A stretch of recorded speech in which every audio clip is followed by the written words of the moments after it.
Ma, where am I sitting? No, come off. Come off. Tell madam to come up now. We are live.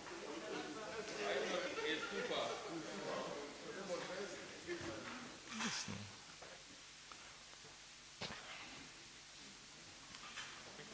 Yeah, good. Yeah. Good morning, the Inspector General of Police, Usman Alkali Baba. Good morning, the Special Advisor to the President of Media and Publicity. Good morning, the AIG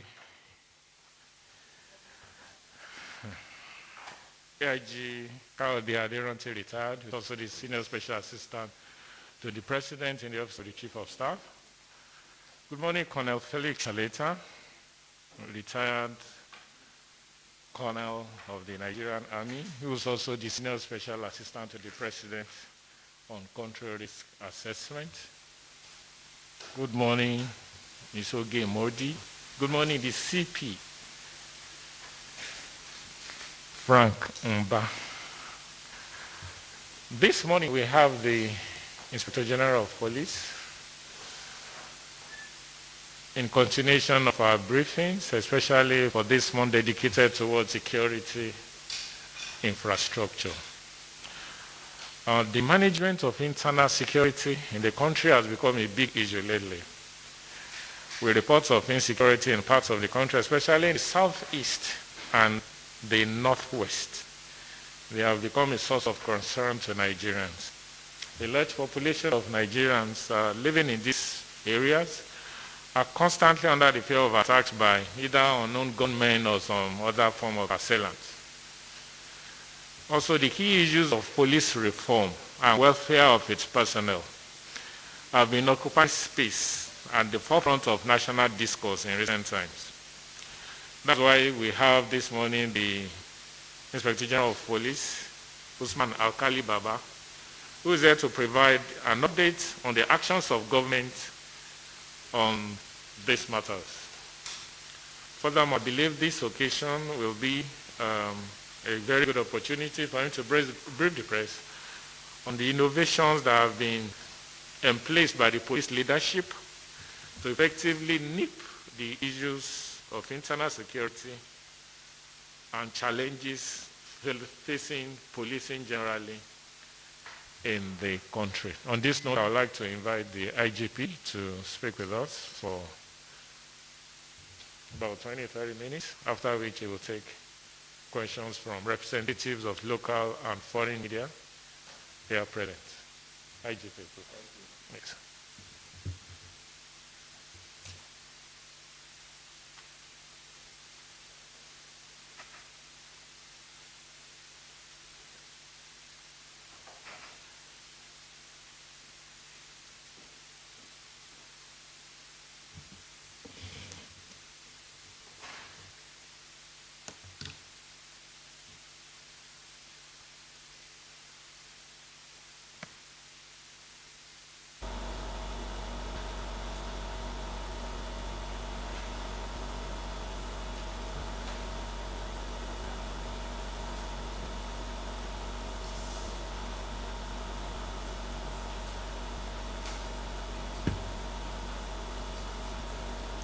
The Senior Special Assistant, Mr. President on Media,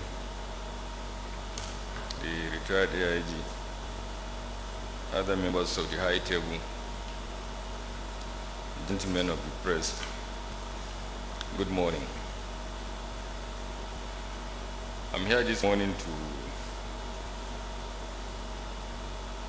exactly do as the MC has captured in his introduction, starting with the background of what I want to communicate to you in respect of what the Nigeria Police is doing to keep peace, to ensure that law and order is abided by, to also make it possible for law-abiding citizens to go about their lawful businesses. The background of my briefing starts like this. The security situation in the country has been significantly stabilized, though we are still experiencing isolated cases of crimes and threat to public safety, peace, and security in some parts of the country. The Nigeria Police Force is, however, unrelenting in rejigging its public safety strategies to adequately contain prevailing and emerging crime trends across the country. Let me state categorically that the new spirit of collaboration between the Nigeria Police, the Nigeria Armed Forces, the Department of State Services, and other security and the intelligence agencies in the country has indeed fought a common front in reducing crime and criminality nationwide. The slide shows the mapping of crime situation in the country as it relates to the nature of crime being found in the 6 geopolitical zones of the country. For instance, it is a notorious fact that in the Northeast, the issue of banditry, attacks on schools and the abduction of students, kidnapping activities of Boko Haram and ISWAP, proliferation of light and small weapons, and vandalizations of power cables are the common crimes being perpetrated. That is how all the 6 geopolitical zones are captured in my crime mapping. Next slide. Police action and responses. We are deploying both kinetic and non-kinetic approaches. One, in reinvigorating Operation Pop Adder. 2, to reinforce the ongoing fight against banditry, kidnapping, armed robbery, and other violent crimes in the northwest and north central part of the country. In addition, we also launched Operation Restore Peace in the southeast and south-south region on the 18th and 19th of May 2021, respectively, to ensure public safety, restore public order and constitutional authority, roll back the increasing wave of crimes, lawlessness in this region. Thirdly, we are expanding well-coordinated intelligence-led operations to confront bandits, kidnappers, armed secessionist groups by enhancing intelligence gathering efforts and utilizing capacity. Next slide. Enhancing intelligence sharing through strengthening interagency collaboration with the military, DSS, and other security agencies is also an aspect that is being pursued. Deepening community engagement to weaken recruitment drive by secessionist group. In this drive, we are also improving our public relations and regaining the trust of the citizens through improved community engagements, enhancement of ethical policies, and the fight against corruption, e.g., police campaign against cultism and other vices which we are using what we call the focal group. It's a kind of organization or a kind of body that is out to either in form of play or drama or enlightenment discourage these vices in our schools and public places. Deploying technology. The Nigeria Police National Command and Control Center, which we call NPFC4I, Nigeria Police Crime and Incident Database, MPC and RC centers are technology-driven outfits that are used in trying to engage. Security has never been better, and policing never easier. With MPF Rescue Me app, you can now report a kidnap, robbery, rape, car theft, burglary, terrorist attack, drug abuse, or even report a police officer's misconduct. With MPF Rescue Me app, we swing into action each time any case is reported.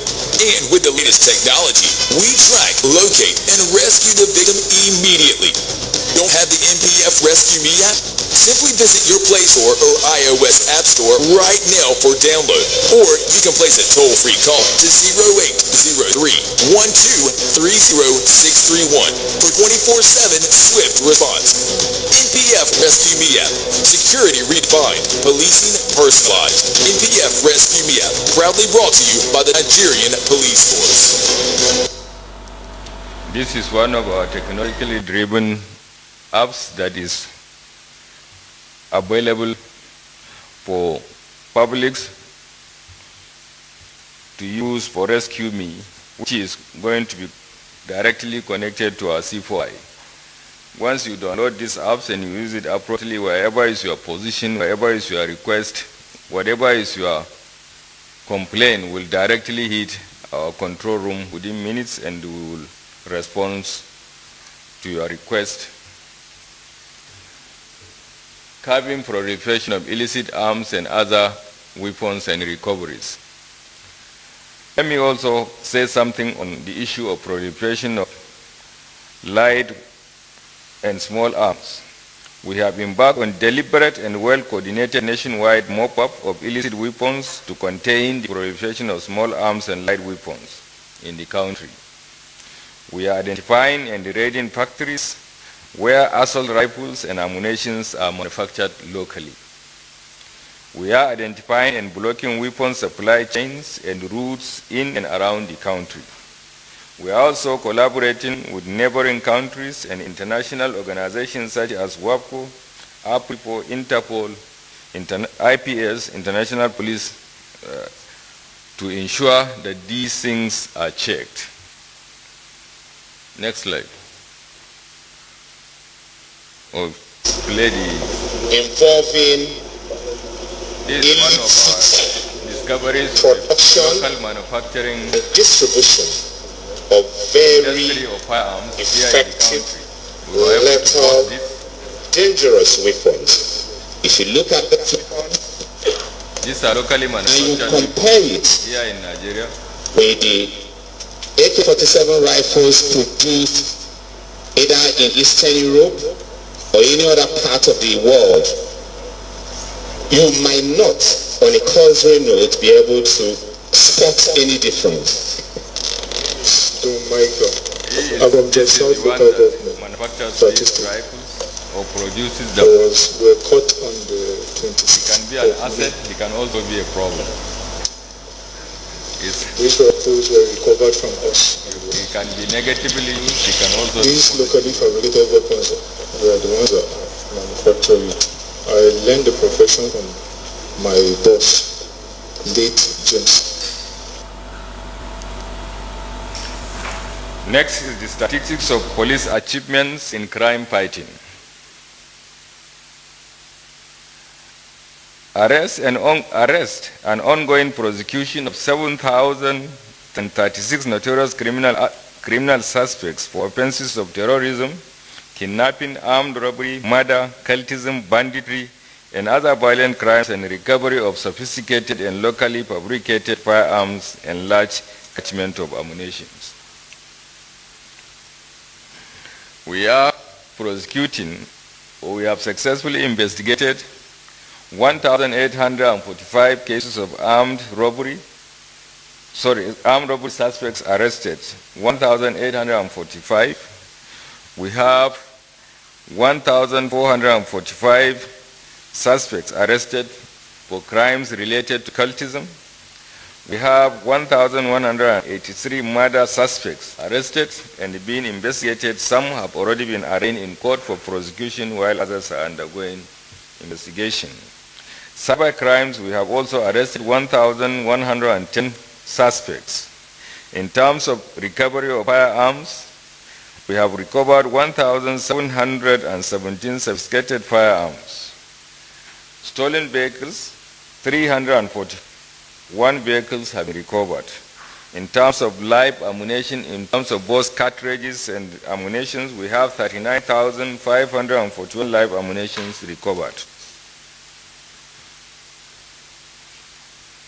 Rescue of over 934 kidnapped victims unhurt by the police operatives within the period under review.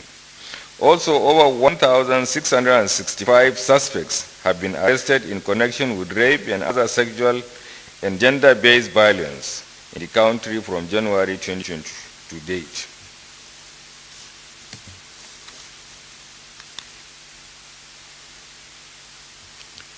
In terms of cases under prosecution, in either the Supreme Court, Federal High Court, and other courts, including the magistrates, we have over 20,000 cases actively being prosecuted nationwide. Over 1,570 convictions secured by the Force Legal Department in Abuja. Thousands of other convictions have also been secured by different state commands across the country. This slide shows the number of cases being prosecuted by one lawyer in the legal department. That goes to show that we have a lot of cases that are being investigated, charged to court. Some are being prosecuted by the police and some are being prosecuted by the Ministry of Justice. The police does a lot of prosecution also, even though it is at the instance of the Ministry of Justice. We have police lawyers that have been authorized by the Ministry of Justice to prosecute all sorts of cases, including terrorism, murder, and all other serious cases. This one that I just showed is being prosecuted by one. Very recently, we had conviction by, as a result of prosecution by police lawyers. We have this gracious David West. You remember the serial killer convicted who had been arrested since 2019, and the prosecution has been going on. He has been charged for killing about 19 people. He has just been sentenced to death by hanging in October 2021, just this month. We have the issue of Suleiman Goma and Haruna Idi, sentenced to death by a Makodi High Court for the kidnapping and murder of the former Vice General of Otukpo Catholic Diocese. This we have also just got the conviction. So the cases are also being prosecuted, which is supposed to serve as deterrent.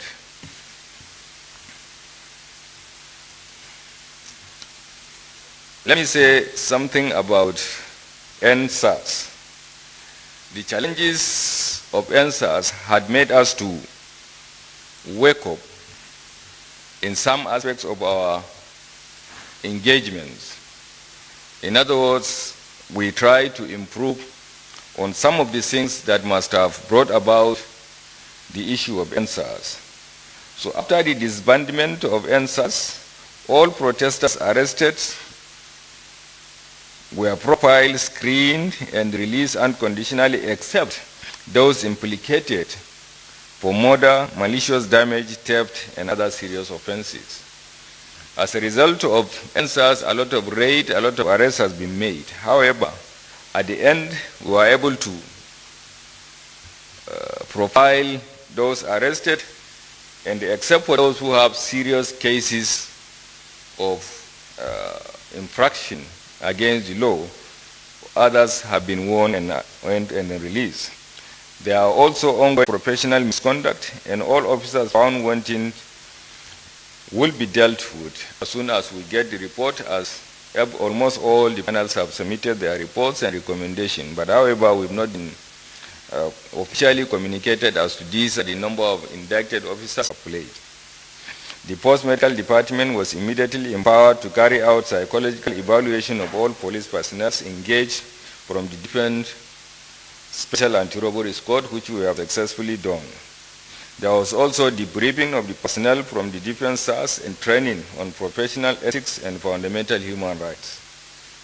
The Salary and Wages Commission is working out a new salary structure for the Nigerian Police Force as directed by Mr. President, and we have been in touch with them.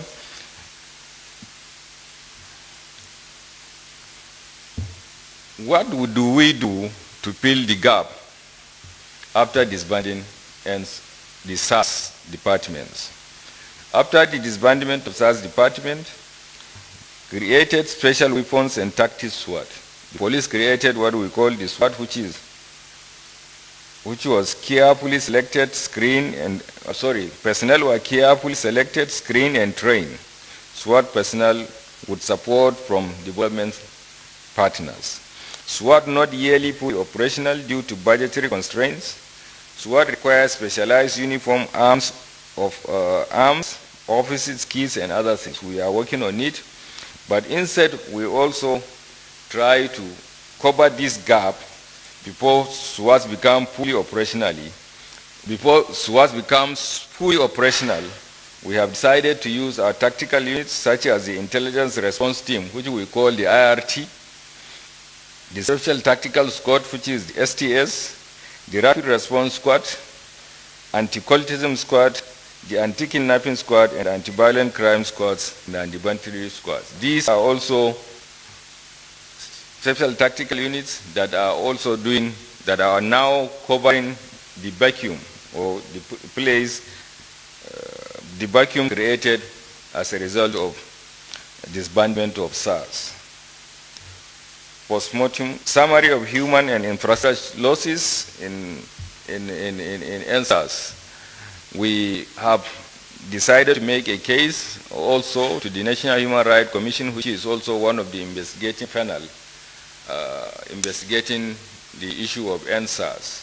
Even though we have made effort to appear in some of the state panels to also state our own side of the story, where unprovokedly police formations were attacked, burned, officers killed, properties looted, and so forth. We have also made our cases, but we have made a general submission to the National Human Rights Commission, which is also investigating that aspect. And in that, we have presented this summary that you are seeing.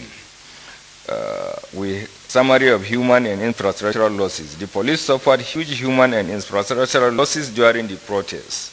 Number of police personnel killed, 35. Police personnel injured, 146. Number of firearms carted away, 354. Ammunition carted away, 30,084. Area commands destroyed or vandalized, 9. Divisions destroyed or vandalized, 76. Police posts destroyed or vandalized, 48. Barracks destroyed or vandalized, 16. Number of armored personnel carriers destroyed, 9. Number of police patrol vehicles destroyed or vandalized, 198. Number of police officers' personal vehicles destroyed or vandalized, 182. Number of exhibit vehicles destroyed, 422. The next slide shows you these are the officers we lost during the EndSARS protest. These are the ones that were killed. Some were killed, even burned. We have made our cases in some of the panels that this is the police side of the story. Police reform, next slide.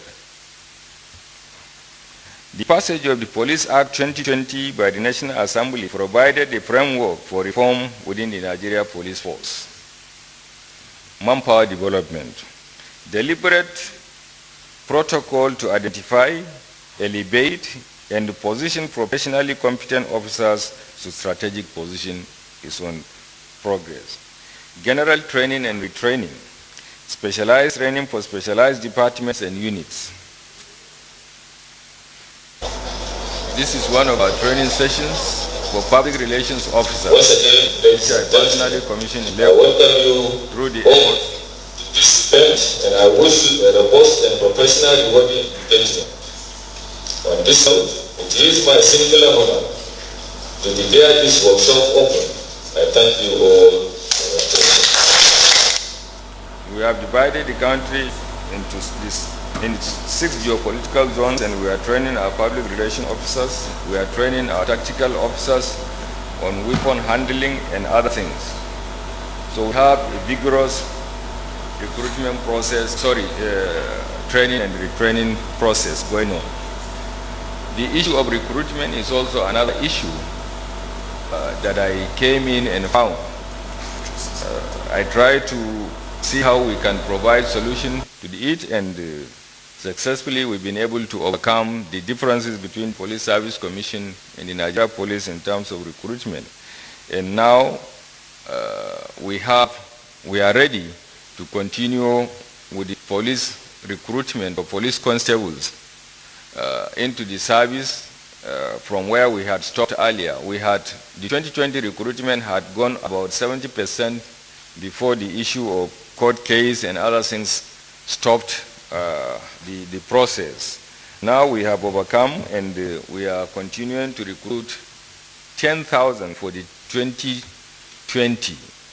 We have opened our portals, and I think by 28th of this month, the entrance examination will be conducted by WAEC for all those who have applied for it. The MPF now carrying out harmonized recruitment for the force.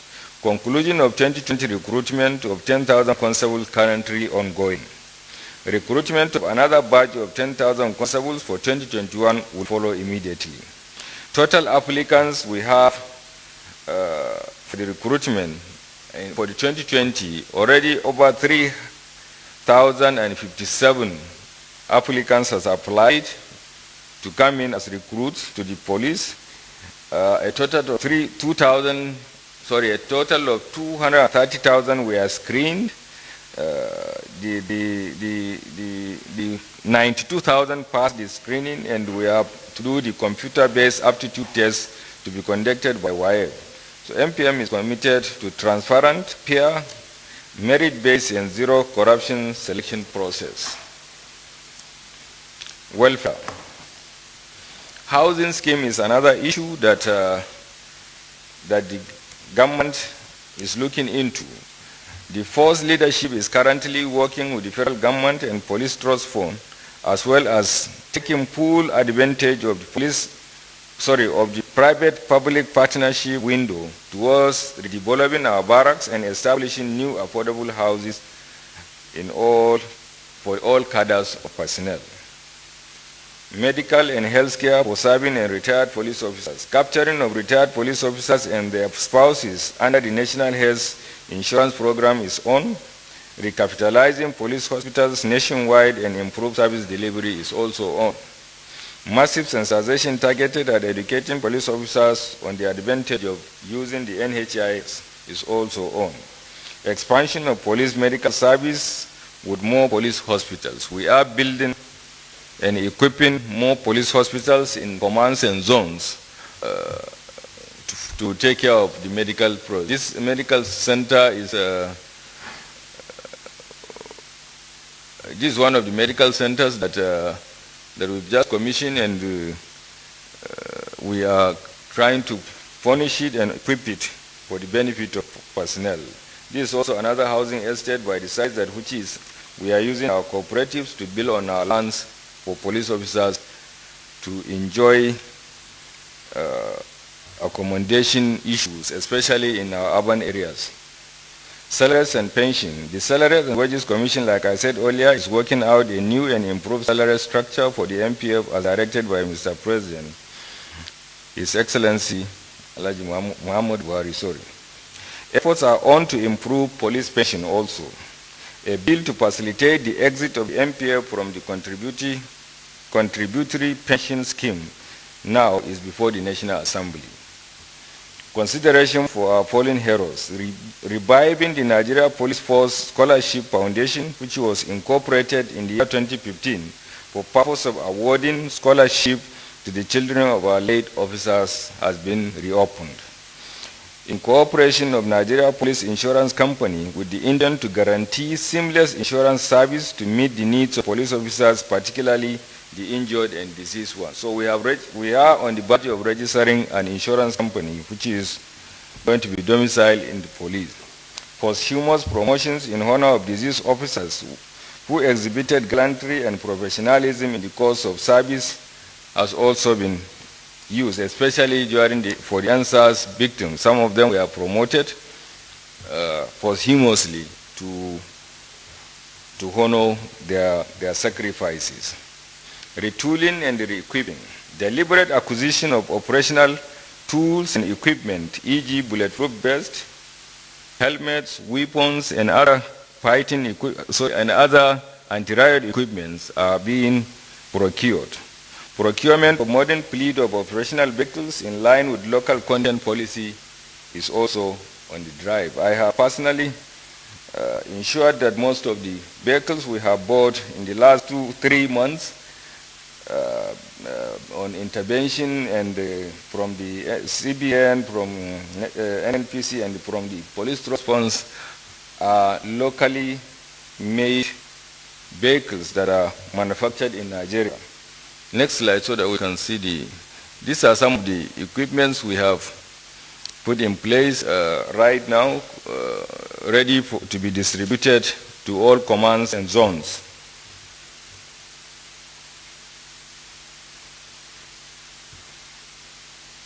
The PTF gave us 200 operational vehicles, body armor, helmets. The PTF gave us 200 operational vehicles. NNPC gave us 250 operational vehicles, 8 APCs, drones, marine boats, and other equipment. CBN intervention is also on. We are acquiring assets. The assets have not been taken over. That's why I have not been able to state how many. These are what we have right now in our custody, and they will very soon be inducted into the theater of maintaining law and order and fighting crime and criminality.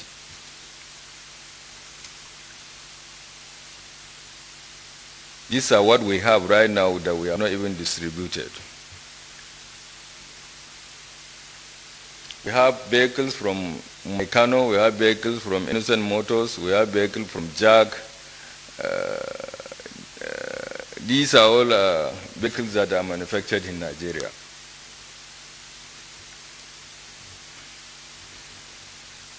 Accountability measures. NPF focused on strengthening police/citizenship complaint mechanism to uphold discipline and prevent the resort to self-help by aggrieved citizens using the twin policy of reward and punishment.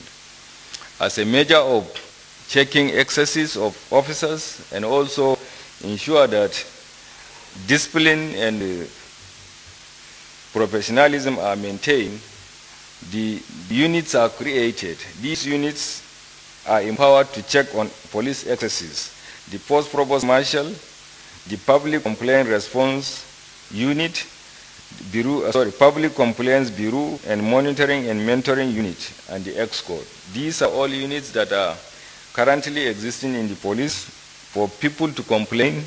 In some instances, we electronically or scientifically look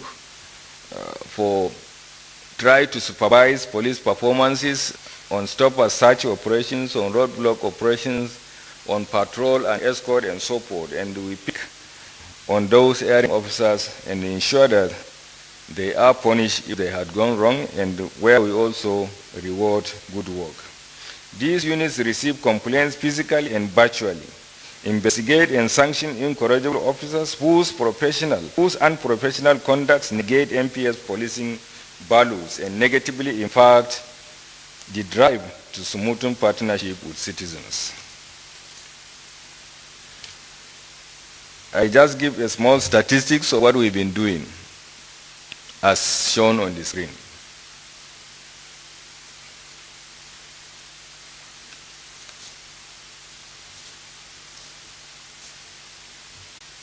Lastly, and not least, let me say something about Anambra election again. Anambra State gubernatorial election is to hold on Saturday, 6 November 2021. MPF is committed to providing a secure and a level playing field for all parties and also individuals to exercise their franchise. MPF has conducted an election security threat analysis, and we have developed a strategic election security operational plan. These include massive and strategic deployment of human and operational assets, a DIG deployed as the coordinator of all security arrangements during the election. Like we have said earlier, 34,587 police personnel, COBAT and OBAT, are going to take part.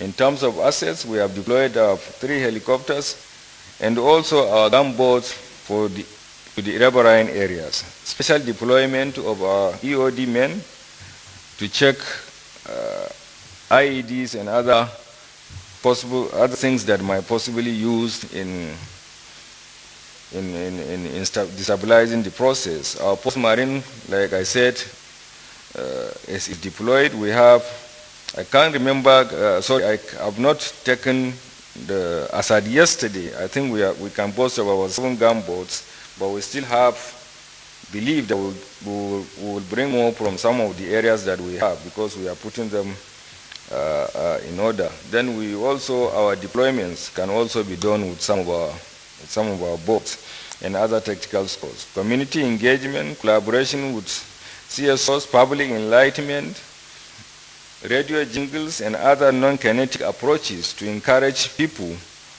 to come out and exercise their franchise is also being carried by the force,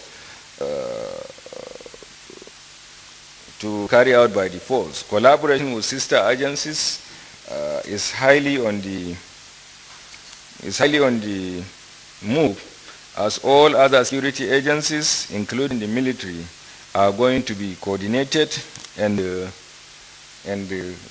election policing will be strategically provided. We want to also ensure that orderliness, checking of electoral offenses,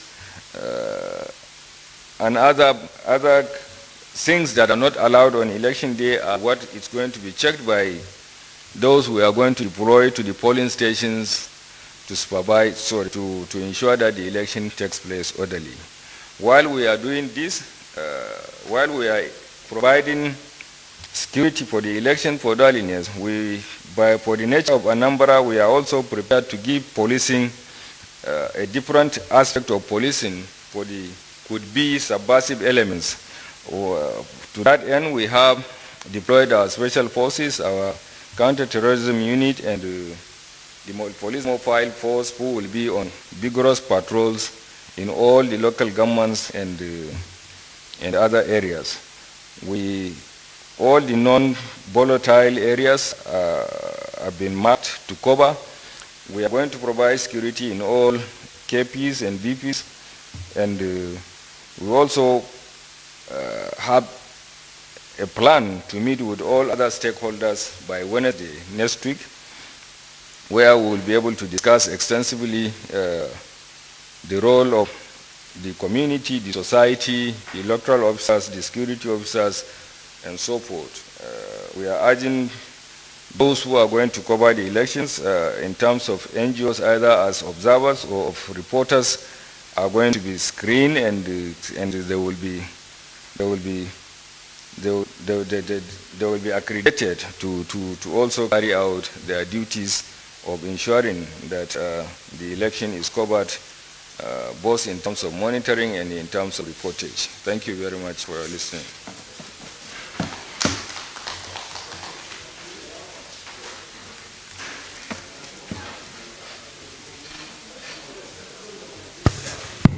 Yeah, sir, you can have your seat, sir. Thank you.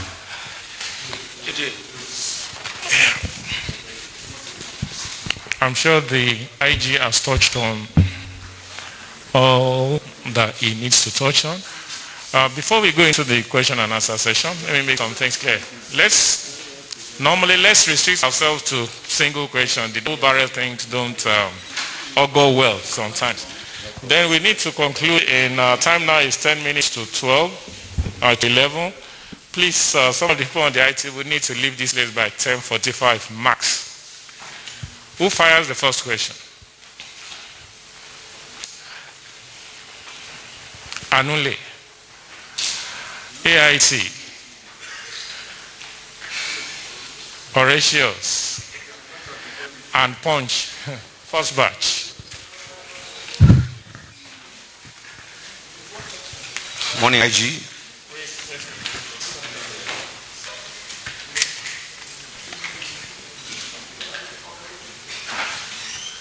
IG, my name is Dr. Anule Emmanuel. I write for AFP. IG, can you give us an update on the extradition request by the FBI regarding DCP Abakari? Thank you.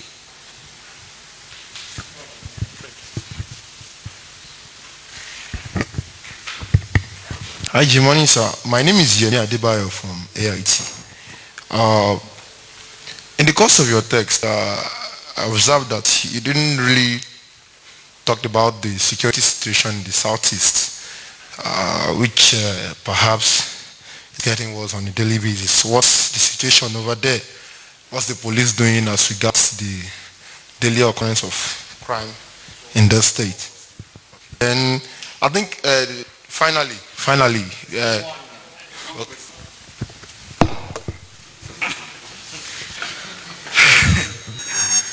good morning. Knowledge, but it has been division. Investigation into the matter is being on. I was brought into the matter when there was official protest by some of your colleagues to the post headquarters to allay their fears. At that instance, I summoned the CPFCT to find out what had happened.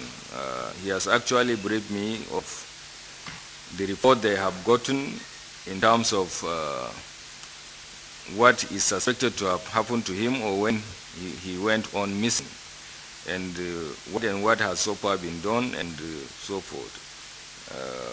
I discovered that the case is being handled in 2 places, and I directed the STS and the STI to take over the case. That is our technical unit that has more capacity to investigate the matter. And it was just Tuesday. It was on Tuesday the matter was officially transferred to them, and they are on it for now. For the 2 things that I was briefed was that it has been established where he was last seen. We have also established to whom he has spoken with lastly. We have also established to whom he met lastly before his disappearance, and we are working along that line to get more information on what is all about. The case is under investigation, and it has been taken over by the post headquarters. Secondly, first election, indictment of officers. For every offense, for every infraction, professional infraction, we have a means of punishing those that are involved. Just like for every good thing there is reward, for every bad thing there is punishment in the Nigeria police force.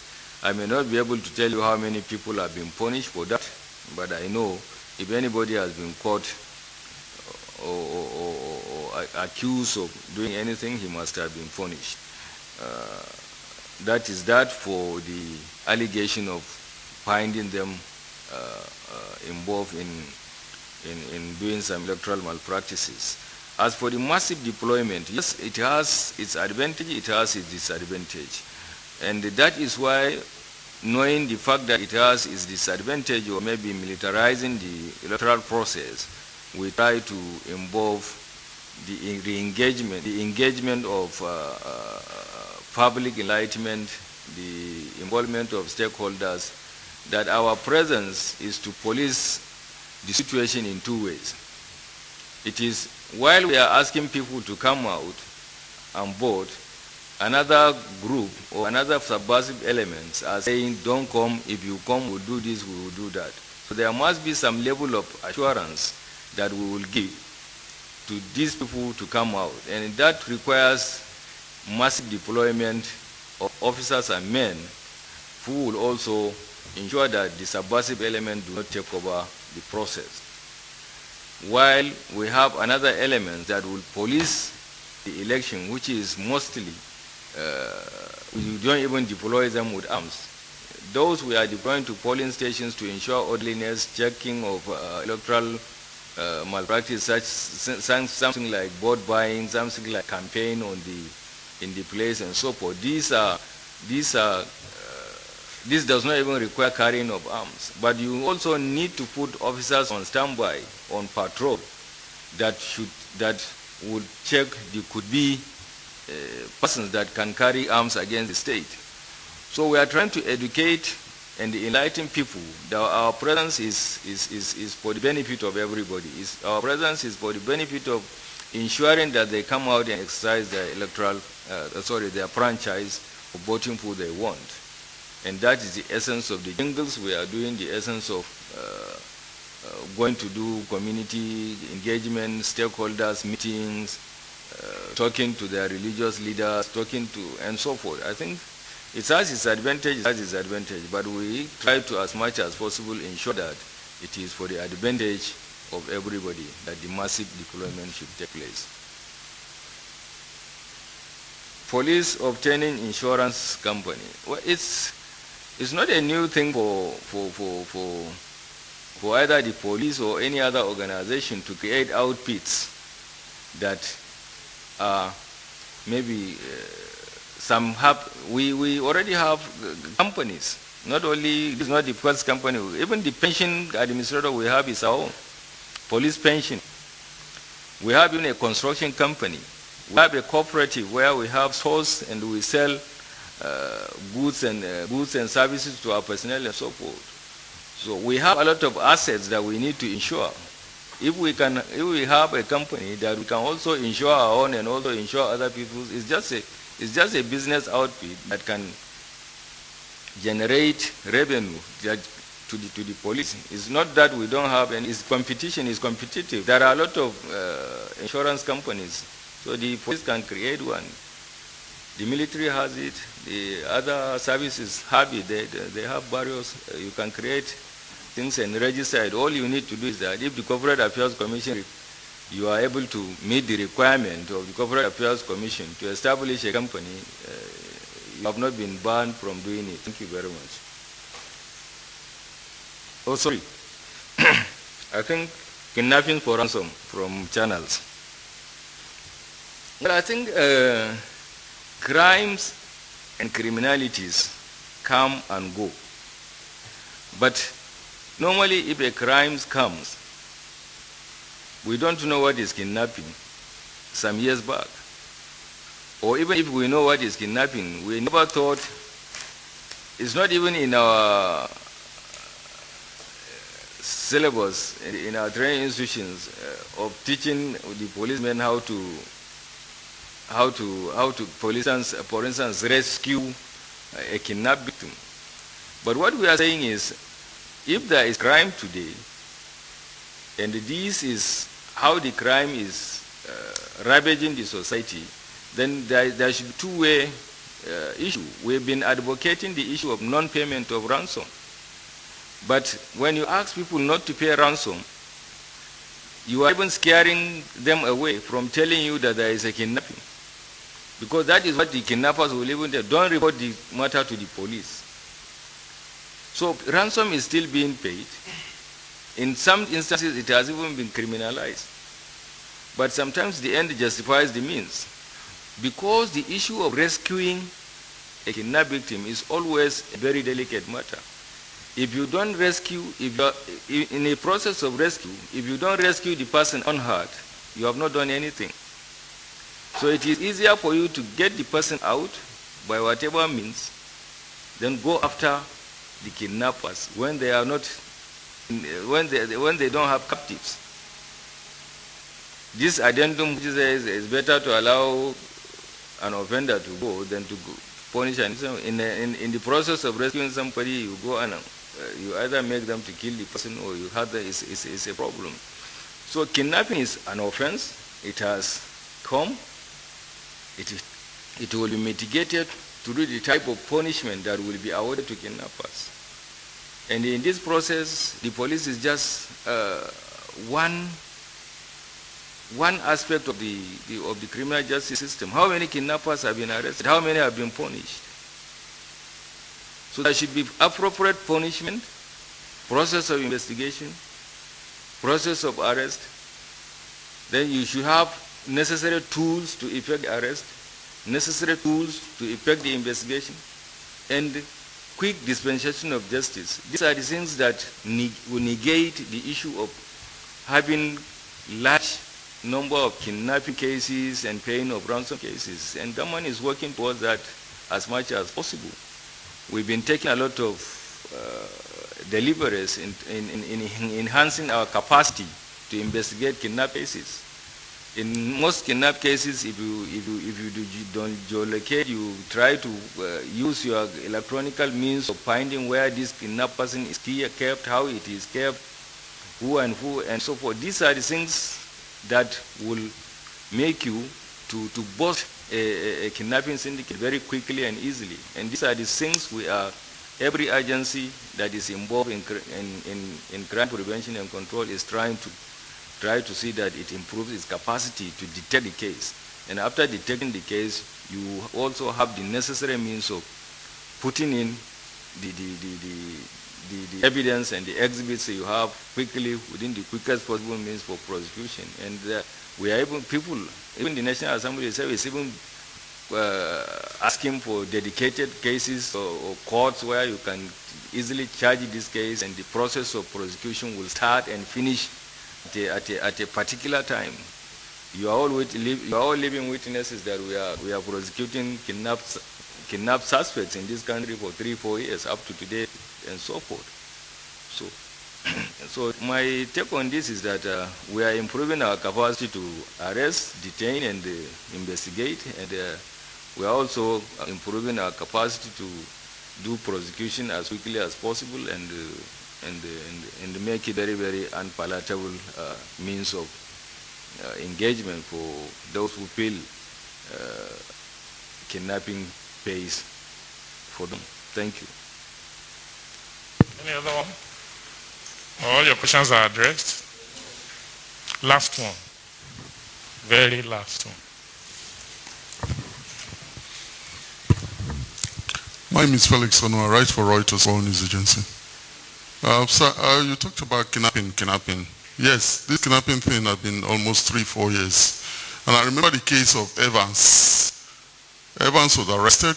He has been prosecuted, still with the police. And now he keep granting interviews. We keep reading. Evans said.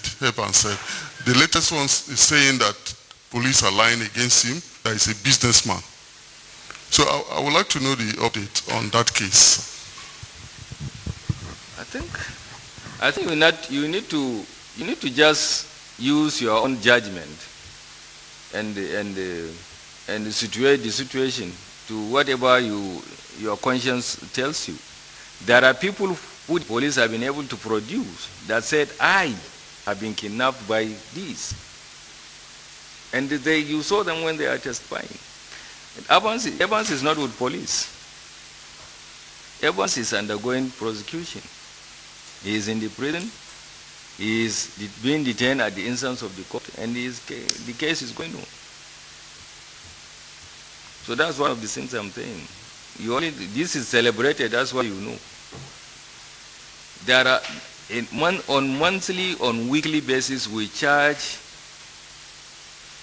suspects that are accused of either committing armed robbery, banditry, or kidnapping to court. But the process of getting the person convicted takes a longer time.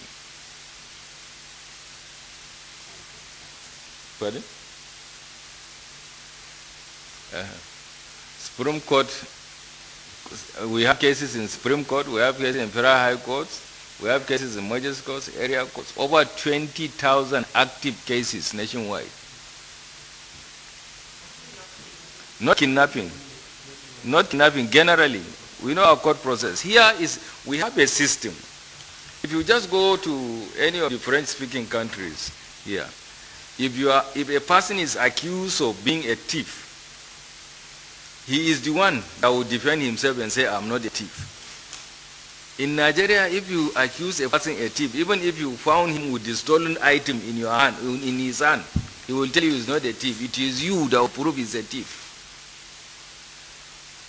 So this process has evidence, tendering of evidence, this. And there are cases, look at murder cases. Look at cases of gender violence, like rape. They will ask you to produce expert opinion. What is expert opinion? Medical. If you want to conduct one case of post-mortem examination on a dead body, it will cost you not less than 2 million naira. And if you don't have that as part of the report, indicating that this person died as a result of this, by the this, your case can be punctured. If you have a case of rape, how many people, how many women, how many fathers, how many mothers will allow the process of rape to be subjected to that kind of examination in court, okay? And bringing the result to the court and telling the court this is how it happened, this, okay? Or bring the bedsheet, bring the pant, bring the, okay? So these are processes that prolongs our prosecution system. But they are necessary. So the accused has a lot of advantage of drawing the case further, frustrating the case by, I don't want this judge is my enemy, okay. This police officer has stolen my money. No, while he was investigating me, he slapped me, or trial within trial. So a lot of things that will frustrate the process. I investigated a case as a DSP of a, okay, and up to an assistant commissioner of police, I'm being called to give evidence. Suppose I have died. That case has dead. So the process is long. And that is why in the wisdom of the National Assembly, something like electoral offenses or electoral cases now have timeline. It must be done within so period. So time may come when we may have the ability to say any case of murder must be concluded within so period. If not, there are cases of murder that are in the court for the last 10 years. It has lost tests. Look at fraud cases. Fraud cases are cases that can stay as long as possible. After some time, the judge has been promoted. You want to take it again, or he has retired. You want to start all over again. Yes. And so it's our own process. We are developing. We need to explore what is the quickest possible means of dispensation justice. And that has been an issue. Justice delayed is justice denied. We have accepted that fact, but we have not been making effort to improve the quickest means of dispensation justice. Look at you are in the military when you have tribunals.